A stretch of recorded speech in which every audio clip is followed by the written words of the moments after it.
Hey guys, I got a cool video for you today. It's not going to be a collection update or a collection video of any sort. It's going to be something I've wanted to do for a long time. Ever since I started this channel, maybe even before that, it's something I've always wanted to do. And what I'm going to do is I'm going to talk about the death metal albums that the albums that were crucial in getting me into death metal. I wanted initially to do a video, and I probably will do this someday. I wanted to do a video that just kind of illustrated the way, the timeline of how I got into metal and hard rock metal, whatever you want to call it, my obsession with music. I kind of decided to do something a little more honed in, not something so vague. I still might do that sometime in the future. This is gonna be strictly death metal. Before I got into death metal, I'd already been listening to like King Diamond, Iron Maiden, Judas Priest, Slayer, Big Four thrash, basically, hard rock bands like AC/DC and Kiss, stuff like that, and all that stuff was, when I listened to stuff like King Diamond and Iced Earth and Slayer, I thought that stuff was pretty fucking extreme. However, when I crossed the border that was death metal, that was like, it was just a whole new world. All of you will know what I'm talking about, and you all will have similar stories to tell, and I actually hope you do. I think it's a really fascinating thing to hear about, to talk about and discuss. So people like Marty Worm, I want you to do a video like this, or at least respond. Tell me what your top albums were, death metal, getting into death metal when you were a youngster. Cassette is God, I want you to do this. Scourge of Vinyl, Scum, if you're watching this. And I'm not trying to start a popularity contest here, so if I didn't just name you, feel free to chime in, because I think it's really fucking cool. But the guys that I just named, maybe consider, doing a follow-up video to this, because I think it'd be really fun. So anyway, a little bit of a backstory. I got into extreme metal, like death and black metal. I started discovering right around 2000-ish. Maybe 99, but I'm going to say 2000 to be safe. I'm 34. Back in 2000, when I was 18 years old, internet was still in its infancy. If anyone can remember back that far, you'll know what I mean. I mean, there was no metal archives that I was aware of. There was no... I didn't... Obviously, death metal started in the mid to late 80s. I didn't know what it was. I didn't know what it was in the 90s. Which sucks. I grew up in a fairly small town in California. It's kind of a hippie town. Everyone listened to there was a lot of grunge. I grew up in that area. 90s grunge was going on. I heard very little metal growing up, and that's sad. I probably would have gotten to it a lot younger. At least the more extreme stuff. Like I said, as a young teenager, I was listening to a lot of Maiden and Priest and stuff like that, a lot of Slayer, but I hadn't heard death metal, didn't know it existed. So right around 2000. So all these albums I'm going to show you, by the way, I narrowed it down to 20. I initially pulled out like 30 or 40 albums, and I'm like, that's way too many. It was hard, but I narrowed it down to 20. You'll notice that most, if not maybe, I think all these albums, none of these are debuts. None of these are the band's first albums. This is the way I discovered this music, and these are the albums that I discovered these bands on. And as you probably know, or as you'll feel, in your personal life, these are my favorite. These are my favorite albums of these bands. Just because the band puts out an album first doesn't mean it's their best. It's opinion, of course. But anyway, man, there's probably more I wanted to say, but I don't want to make this too long. I don't want to do that to you guys, and I want you to watch the video in its entirety. So, yeah, let's just fucking start. Number 20. Actually, scratch that. Before I start, I wanted to kind of throw this out there. When I think it was like 18 or 19 years old, I met this dude at work, and he gave me this compilation here, Contaminated 3.0. A lot of you guys probably have these from Relapse Records. This is a pretty crucial start for me for getting to death metal. I can't remember if I had any death metal albums before this. I might have, but I don't remember. But anyway, this opened my eyes up to a lot of bands, a lot of stuff like Incantation, Brutal Truth, Amorphous, Mortician, Nile, Exhumed, a whole bunch of stuff. So this is crucial. This might have been my first death metal release of sorts. I don't remember for sure, but it was a big one for me. I still have it to this day. And yes, let's start with the actual albums. Number 20, we have Nile and their Darkened Shrines.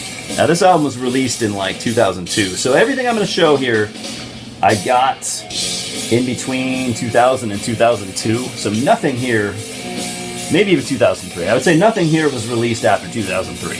So, keep that in mind. Yeah, Nile and Their Darkened Shrines. I think this is the first album I heard from them. I still, to this day, I've heard it all. I think this is their best album by far, by fucking far. I don't listen to a lot of Nile anymore, but I do. When I get that itch, man, I'll still throw on one of their first probably 4 or 5 albums, and I still enjoy it. I still think they're a good band. I still listen to their new releases. I don't think their newer stuff has been as of... I still feel a quality, but it's just not... it doesn't get me the same way that their older stuff does, so... Don't judge me, by the way. Drinking a Corona. I found in the fridge. I don't know. It's not my finest hour, but beer's beer when it comes down to it. Well, kind of. Corona is a passable beer for me, I guess. It's alright. Number 19. At the Gates. Terminal Spirit Disease. I don't think I've ever been the biggest melodic death metal fan. I do like At the Gates. I do like a few others. Some of the more melodic stuff that Amorphous did, I like some of that. But this one was a big one for me. I heard this at a fairly young age. This came out in '94. I heard it, like I said, somewhere around 2000. It was different for me. It stood out because I could tell that it was, some sort of death metal, but it didn't sound the same as all the other bands. It was a lot more melodic. Just total different beast out of all the melodic death metal albums I have heard over the years, or especially in my formative years. This one stuck with me the most. Still like it. It's still memorable to me. Number 18. Man, I've had this one. This is one of the first death metal albums I've ever gotten. And that was Suffocation's first album, Effigy of the Forgotten. This thing is just beat to shit. As you can see, I don't even have the cover anymore. That part ripped off. It's broken. But this is the original, yeah, this is the original pressing. What can I say about this album, man? Yeah, this is back when Road Racer was a thing, before Roadrunner. You guys all remember that. This album also blew my mind pretty fucking wide open. I have probably never been the biggest Suffocation fan, as this album and a couple others were ones that really interested me at an earlier age. I don't listen to it as much anymore, but you can't deny its power. It's definitely, you can't deny, you can't criticize this album too much. For coming out in, 91, I think. It's pretty impressive. I mean, they were definitely doing things, not going to say they were doing things that weren't done before, but they were treading new ground at their time. And, look at how many copycat bands in Suffocation have spawned. Hundreds, thousands, probably. So yeah, that's my number 18. I just noticed this on the back of this too. Frank Mullen is wearing a Trump Plaza shirt. I don't know what that's all about. Just never really noticed that before. All right, man. Number 17. We have another kind of diverse one. There aren't too many of those in this list, but Opeth, My Arms, Your Hearse. Don't listen to a lot of Opeth anymore either, but I don't have a problem with them. I never have. I still think they're a cool band in their own right. But this album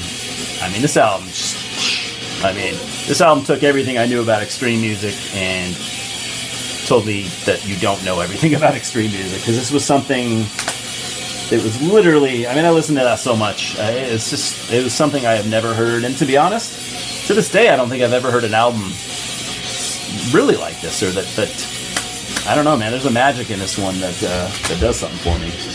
Call it what you will. I lose track so fucking easy. 2019, 18, 17. All right. Number 16. I know this is a kind of a compilation album, but whatever.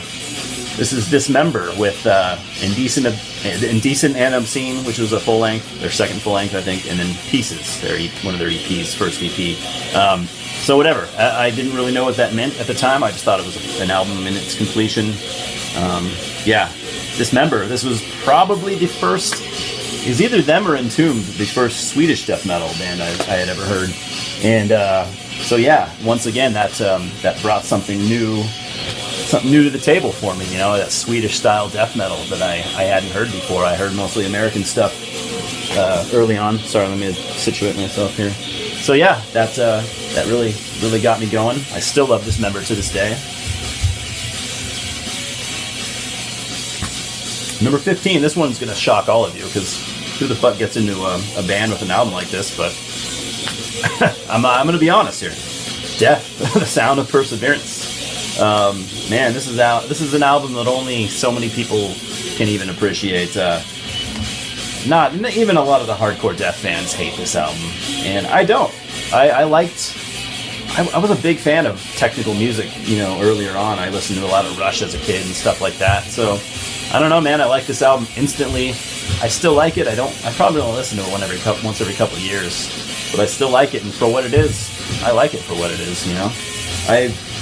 I much prefer their first two albums now, but I still like this album. So whatever. Number 14, we have Napalm Death, Scum. Yeah, I know, not really a death metal album. It's it's grindcore, I guess. I've always considered Napalm Death more of like a death grind band, but I got this album, when I was like 18 years old. I didn't know really the difference between grind and death metal. I just figured, I thought it was a death metal album, but a fucking crazy one, not like other death metal bands. So goddamn, I can't get comfortable. So anyway, yeah, man, this is I believe the second pressing. This might be the first CD pressing, but I want to say it's the second one, because I think the first CD pressing had a yellow cover instead of purple. This is a 91 pressing. So anyway, Napalm Death, I've loved them ever since. That's not anywhere near my favorite album of theirs to this day, but I'll still play it once in a while, and it had a big impact on me at a young age. Number 14. By the way, I'm only going to show the first 10 today. I'll show the other 10 in another video. Don't want to make a long video. This is one that nowadays, I would rank this probably in my top 5. But what I wanted to do, I wanted to get these together in a way. I wanted to organize them in a way of kind of the impact that they had on me as a young listener, and kind of almost in an order of how the time that I discovered them. So, Atheist and Questionable Presence. I've professed my love for this album before many times.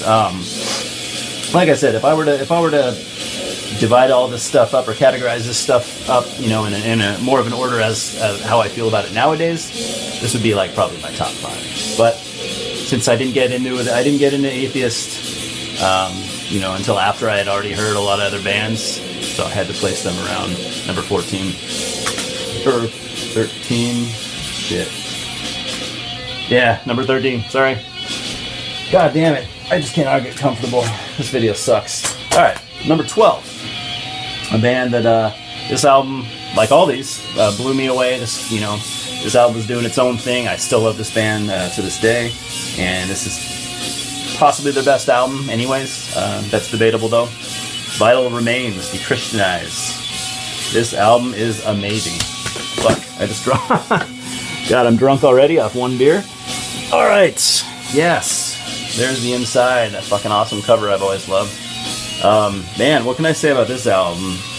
This really stood out for me, as you had Glenn Benton's vocals, who I already knew Glenn Benton from Deicide. Love Deicide. But you had like the neoclassical guitar playing, and the more epic compositions, and I hadn't heard anything like that. I still think this album is amazing to this day. I should probably throw it on later. It's been a long time. So yeah, man, that was number 11. Number 10, we have Paradise Lost Gothic. First album I ever heard from them, and I loved it, and I still love it to this day. I know most people go for their first album, and that is a killer, but man, for me, this is where it's at. I mean, I prefer this album to the first one. Yeah, Doom Death. I'd never heard any Doom Death before.